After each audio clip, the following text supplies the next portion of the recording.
636 খ্রিস্টাব্দে রাশিদুন খিলাফতের আরব বাহিনী মধ্যপ্রাচ্য উপদ্বীপ জুড়ে তাদের উপস্থিতির জানান দিতে শুরু করে। মুসলিম কমান্ডার খালেদ ইবনে আল ওয়ালিদ ইয়ারমুকের যুদ্ধে বাইজেন্টাইন সাম্রাজ্যের মতো পরাশক্তির বিরুদ্ধে যুদ্ধ করে ইসলামের সবচেয়ে গৌরবোজ্জ্বল বিজয়গুলোর মধ্যে একটি অর্জন করেছিলেন। ইয়ারমুকে তাদের এই বিজয় বাইজেন্টাইন এবং সাসানিদ সাম্রাজ্যের হৃদয় কম্পন ব্যাপকভাবে প্রকম্পিত করেছিল, যারা কিনা ৩০ বছর পরস্পরের সাথে যুদ্ধের পরে এই অঞ্চলে ক্রমবর্ধমান ইসলামী শক্তির সামনে দুর্বল হয়ে পড়ে।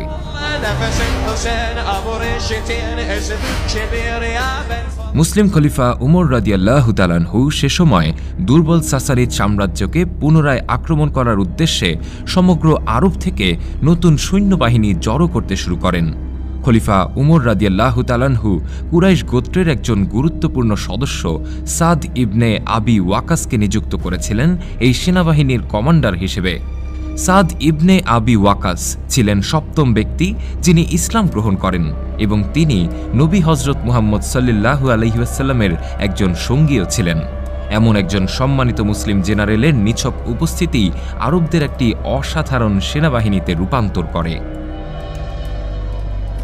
636 খ্রিস্টাব্দের মে মাসে সাদকে মদিনার কাছে অবস্থিত সিসরাতে তার শিবির থেকে ৪,০০০ জন সৈন্যের একটি দল নিয়ে উত্তর আরবের দিকে যাত্রা করার এবং মুসলিম বাহিনীর দায়িত্বভার গ্রহণ করে অবিলম্বে ইরাকের দিকে মার্চ করার নির্দেশ দেওয়া হয়।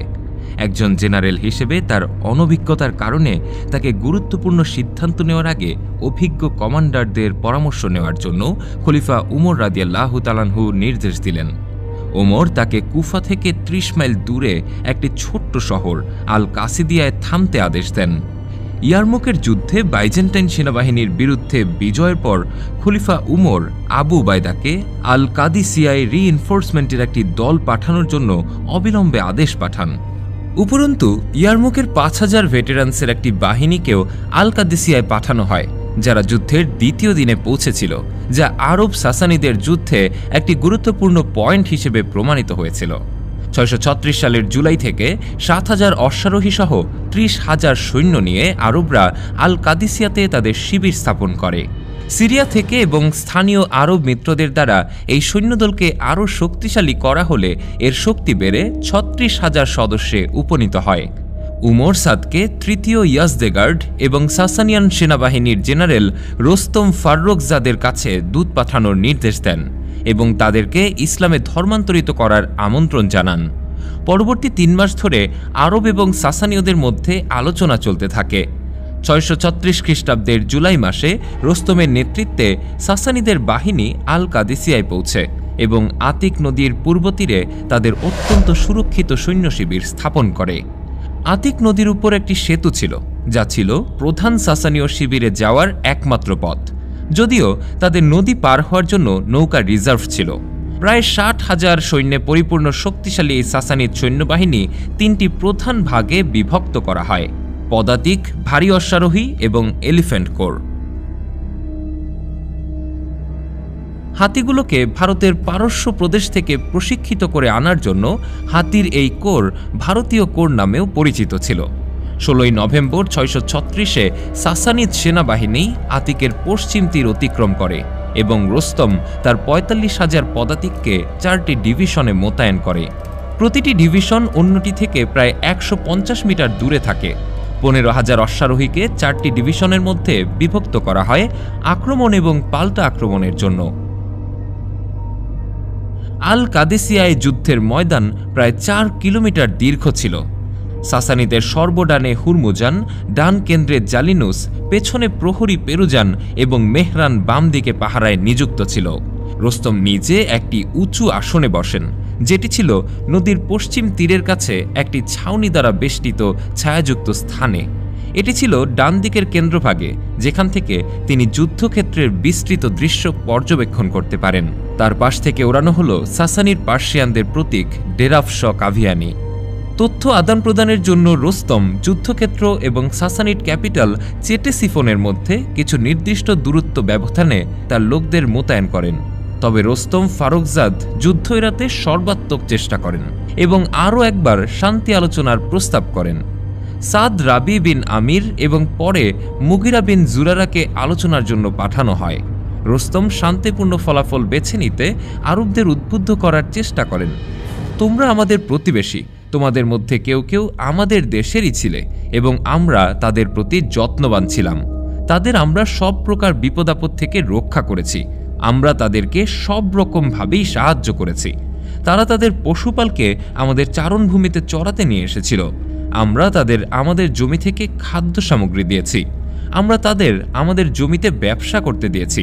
তাদের ভালো জীবন জীবিকা ছিল। যখন তোমাদের দেশে খরা চলছিল তখন তোমরা আমাদের কাছে সাহায্য চেয়েছিলে। আমরা তোমাদের জন্য খেজুর ও বার্লি পাঠিয়েছিলাম। আমি জানি তোমরা এখানে এসেছো কারণ তোমরা গরিব। আমি তোমাদের কমান্ডারকে 1000 দিরহাম সহ একটি পোশাক এবং একটি ঘোড়া দেওয়ার আদেশ দিব এবং তোমাদের প্রত্যেককে 1 বোঝা খেজুর এবং 2 সেট পোশাকও দেওয়া হবে, যাতে তোমরা আমাদের দেশ ছেড়ে চলে যাও, কারণ আমি তোমাদেরকে বন্দী করতে বা হত্যা করতে চাই না। কিন্তু মুসলিম দূতেরা পার্সিয়ানদের বলে তাদেরকে মুসলিম হওয়া, জিজিয়া প্রদান কিংবা যুদ্ধ, এর মধ্যে যে কোনো একটি বেছে নিতে হবে। আলোচনা শেষ হওয়ার পর উভয় পক্ষই যুদ্ধের জন্য প্রস্তুত হয়। যুদ্ধ শুরু হয় সাসানিদদের তীরের আঘাতের মাধ্যমে, যা মুসলিম লাইনে একটা বড়সড় বিপর্যয় সৃষ্টি করে।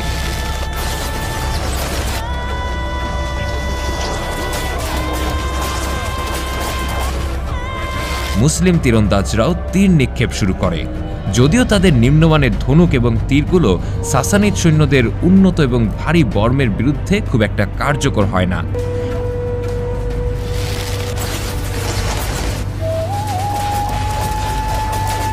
রুস্তম তার বাম দিকের দলকে মুসলমানদের ডান দিকের সৈন্যদের আক্রমণ করার নির্দেশ দেয়।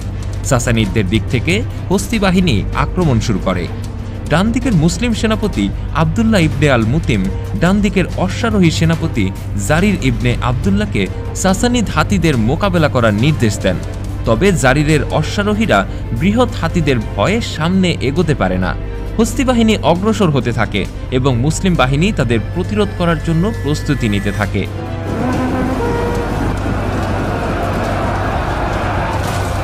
মুসলিমদের ডান দিক ভয়ঙ্কর আক্রমণের শিকার হলে সাদকে তার পাশের সৈন্যদলকে ভেঙে পড়া রোধ করতে দ্রুত পদক্ষেপ নিতে হয়। তিনি সাসানিদের অগ্রযাত্রা পর্যবেক্ষণ করার জন্য সেন্টার রাইট ক্যাভালরি রেজিমেন্টের কমান্ডার আলসাত ইবনে কাইসকে আদেশ পাঠান। আলসাত তখন একটি অশ্বারোহী রেজিমেন্টের নেতৃত্ব দেন। ফলে মুসলিমদের ডান দিকের বাহিনী আরও শক্তিশালী হয় এবং তারা সাসানিদের বাম দিকের সৈন্যদলকে পাল্টা আক্রমণ করতে শুরু করে।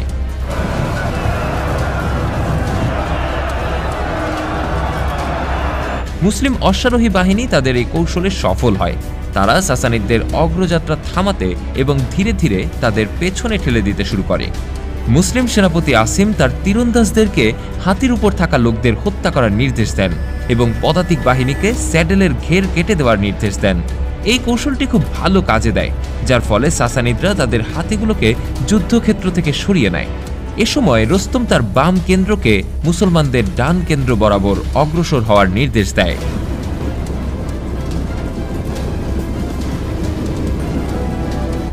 সাসানিদদের প্রাথমিক আক্রমণ প্রতিহত হওয়ার সাথে সাথেই রুস্তম তার ডান কেন্দ্র এবং ডানপন্থী বাহিনীকে মুসলিমদের বামপন্থী এবং বাম কেন্দ্রের বিরুদ্ধে অগ্রসর হতে বলে। এই অংশগুলো সাসানিদদের প্রাথমিক আক্রমণের সময় তীরের আঘাতে ব্যাপকভাবে ক্ষতিগ্রস্ত হয়। তারপরেই সাসানিদদের ভারী পদাতিক বাহিনীর আক্রমণ শুরু হয়।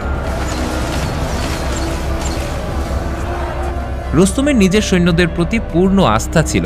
তারা তাদের মুসলিম প্রতিপক্ষের তুলনায় ভালোভাবে সজ্জিত এবং অভিজ্ঞ ছিল, যারা কিনা তীব্র সাহসিকতার সাথে যুদ্ধ করেছিল, যেন স্বয়ং সৃষ্টিকর্তা তাদের সাথে। লড়াইটি ছিল নৃশংস, কোনো পক্ষই কোনো ছাড় দেওয়ার জন্য প্রস্তুত ছিল না। সাসানিদ সৈন্যদের সেন্টার পিছু হটতে বাধ্য হলে ডান দিকের প্রায় পুরোটাই পিছু হটে পড়ে। বিকেলের মধ্যে মুসলিমদের বাম পাশ এবং বাম কেন্দ্রের উপর সাসানিদের আক্রমণ অনেকটাই কমে গিয়েছিল। রুস্তম তার সৈন্যদের পিছিয়ে আসার আদেশ দেয়, যা সাসানিদরা কার্যকর করতে সক্ষম হয়। মুসলিম সেনাপতি সাদ ইবনুল ওয়াকাস এই সুযোগটি কাজে লাগাতে চান। তিনি পাল্টা আক্রমণের নির্দেশ দেন। মুসলিম পদাতিক বাহিনী ক্লান্ত সাসানিদের পদাতিক বাহিনীর একেবারে ভেতরে প্রবেশ করতে শুরু করে। আর তাদের ঠিক পেছনেই ছিল মুসলিম অশ্বারোহী বাহিনী, যাদেরকে সাসানিদদের ফ্ল্যাঙ্ক করার উদ্দেশ্যে সাদ ব্যবহার করার জন্য পরিকল্পনা করছিলেন। সারাদিনের লড়াইয়ের পর ক্লান্ত ও অবসাদগ্রস্ত সৈন্যদের দ্রুতই পুনর্গঠিত করে রোস্তম আসন্ন পাল্টা আক্রমণ প্রতিহত করার জন্য। তিনি ব্যক্তিগতভাবে তার অশ্বারোহী বাহিনীর কমান্ড নেন এবং তাদের অবস্থান ধরে রাখার নির্দেশ দেন।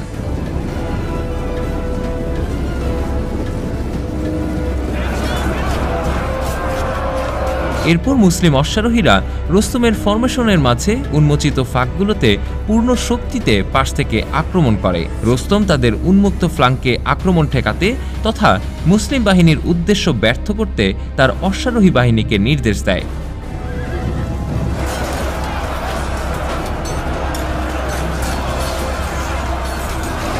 মুসলিমদের আক্রমণ শেষ পর্যন্ত রোস্তম প্রতিহত করতে সক্ষম হয়, যে কিনা ব্যক্তিগতভাবে মাঠে নামে এমনকি আহত হন বলে জানা যায়। রাত ঘনিয়ে আসলে মুসলমানরা কোনো সুবিধা করতে না পেরে বিচ্ছিন্ন হয়ে তাদের ক্যাম্পে ফিরে যায়। যুদ্ধের প্রথম দিন উভয় পক্ষ যথেষ্ট ক্ষয়ক্ষতির সম্মুখীন হয় এবং এর পাশাপাশি যুদ্ধের ফলাফলও অনিশ্চিত থেকে যায়।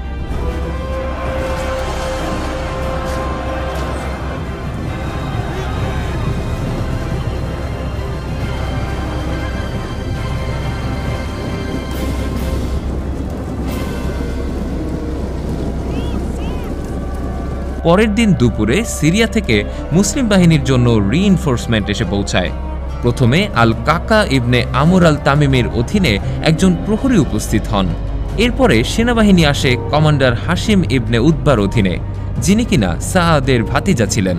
কাকা তার সৈন্যদেরকে কয়েকটি ছোট ছোট দলে বিভক্ত করেন এবং তাদের নির্দেশ দেন একের পর এক যুদ্ধক্ষেত্রে পৌঁছানোর, যেন মনে হয় মুসলমানদের পক্ষে বিরাট সৈন্যবহর এসে পৌঁছেছে। এই কৌশলটি সাসানিদের উপর অত্যন্ত নেতিবাচক প্রভাব ফেলে।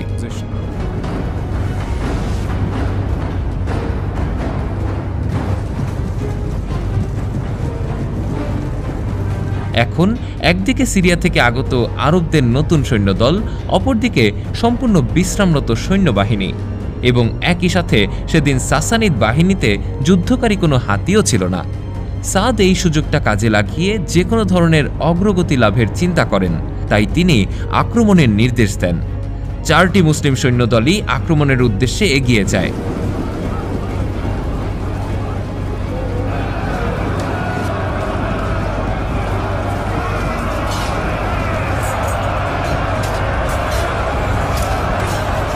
মুসলমানরা সাসানিদদের প্রবল চাপে রাখে, আঘাতের পর আঘাত করতে থাকে, কিন্তু সাসানিদরা দৃঢ়ভাবে তাদের অবস্থান ধরে রাখে এবং প্রতিটি আক্রমণই প্রতিহত করে।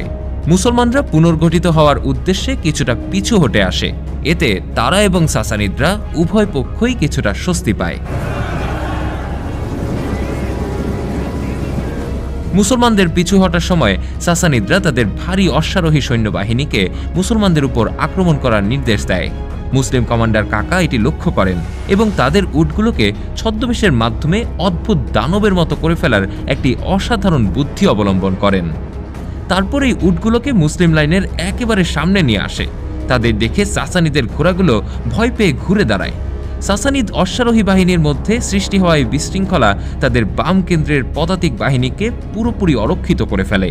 এই সুযোগের সদ্ব্যবহার করতে চাইলে সাদ মুসলমানদেরকে আবারও আক্রমণের নির্দেশ দেন।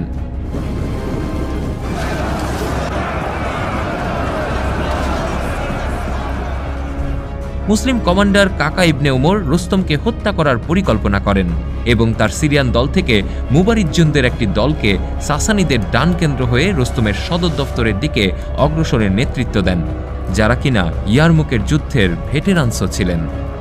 রুস্তম আবারও ব্যক্তিগতভাবে পাল্টা আক্রমণের নেতৃত্ব দেয় এবং সব ধরনের ব্রেকথ্রু চেষ্টা প্রতিহত করতে সক্ষম হয়।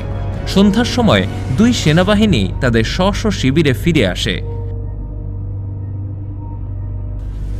যুদ্ধের তৃতীয় দিনে আর কোনো মুসলিম রিইনফোর্সমেন্ট আসার আগেই রুস্তম দ্রুত বিজয় নিশ্চিত করার সিদ্ধান্ত নেন।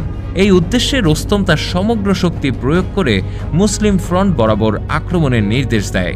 সাসানিদদের 4টি সৈন্যদলই এগিয়ে গিয়ে মুসলিম ফ্রন্টে আঘাত হানে। সাসানিদরা সামনের দিকে পদাতিক বাহিনী, পেছনের দিকে তীরন্দাজ এবং অশ্বারোহী বাহিনী নিয়ে আক্রমণ চালায়। এই সর্বাত্মক আক্রমণে মুসলিম অশ্বারোহী বাহিনী তাদের লাইনের পেছনে ফিরে যেতে বাধ্য হয়।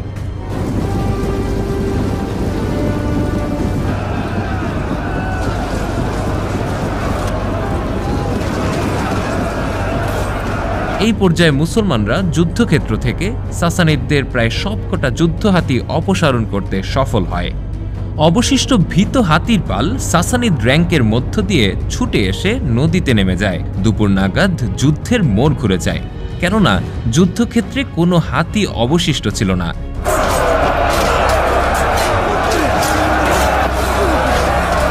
সাসানিদের অগ্রযাত্রার কারণে মুসলিম দলে অনেক গ্যাপ দেখা দেয়। রুস্তম তড়িঘড়ি করে একটা অশ্বারোহী রেজিমেন্ট পাঠায় সাদের অবস্থান করা প্রাসাদটি দখল করতে। রুস্তমের কৌশল ছিল মুসলিম সেনাপতিকে হত্যা করা কিংবা অন্ততপক্ষে তাকে বন্দী করে মুসলমানদের মনোবল ভেঙে ফেলা। তবে মুসলমানদেরও একটি অশ্বারোহী দল তাদের অগ্রযাত্রা মোকাবেলায় ছুটে আসে এবং সফলভাবে সাসানিদের অশ্বারোহী বাহিনীকে দমন করে। যুদ্ধের তৃতীয় দিনটি উভয় সেনাবাহিনীর জন্য সবচেয়ে কঠিন ছিল। উভয় পক্ষেরই ব্যাপক ক্ষয়ক্ষতি হয়েছিল এবং যুদ্ধক্ষেত্রটি নিহত এবং শহীদ যোদ্ধাদের মৃতদেহতে ভরে গিয়েছিল। 3 দিনের যুদ্ধের পর ক্লান্তি সত্ত্বেও সৈন্যরা লড়াই চালিয়ে যায়, যা সারা রাত ধরে চলে এবং ভোরে শেষ হয়। যুদ্ধের চতুর্থ এবং শেষ দিনে যুদ্ধ বন্ধ হয়ে যায়, কিন্তু যুদ্ধের ফলাফল এখনও অবান্তর ছিল। সাদের সম্মতিতে মুসলিম কমান্ডার কাকা মুসলিম সৈন্যদের ফিল্ড কমান্ডার হিসেবে দায়িত্ব পালন করছিলেন। জানা যায় তিনি তার সৈন্যদের উদ্দেশ্য করে এ সময় বলেন, যদি আমরা আর 1 ঘন্টা বা তার কিছু বেশি সময় যুদ্ধ করি তাহলে শত্রুরা পরাজিত হবে। তাই বনি তামিমের যুদ্ধরা আরও একটি চেষ্টা করো এবং বিজয় তোমাদের হবে। কাকা সামনের দিকে এগিয়ে গিয়ে রুস্তমকে হত্যা করার জন্য সাসানিদের কেন্দ্রে আক্রমণ করে এবং একটি বালির ঝড়ের মধ্য দিয়ে কমান্ডার কাকা ও তার লোকেরা সাসানিদের প্রধান বাহিনীকে পেছনে ফেলে সরাসরি সাসানিদ জেনারেল রুস্তমের দিকে যেতে সক্ষম হয়। কাকার সামনের দিকে এগিয়ে গিয়ে রুস্তমকে হত্যা করার জন্য সাসানিদের কেন্দ্রে আক্রমণ করে এবং একটি বালির ঝড়ের মধ্য দিয়ে কমান্ডার কাকা ও তার লোকেরা সাসানিদের প্রধান বাহিনীকে পেছনে ফেলে সরাসরি সাসানিদ জেনারেল রুস্তমের দিকে যেতে সক্ষম হয়।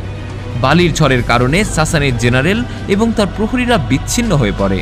কাকা এবং তার লোকেরা রুস্তমকে খুঁজে বের করে ফেলে এবং তাকে হত্যা করতে সক্ষম হয়।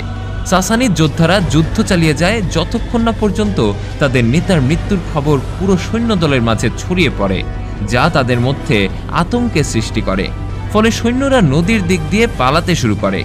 মুসলিমদের মহান এই বিজয় সাসানিদদের সর্ববৃহৎ সৈন্যবাহিনী এবং তাদের শ্রেষ্ঠ সেনাপতিকে পরাজিত করার মাধ্যমেই অর্জিত হয়। এতে দুর্বল সাসানিদ সাম্রাজ্য ইসলামিক উত্থানের জন্য সম্পূর্ণরূপে উন্মুক্ত হয়ে পড়ে।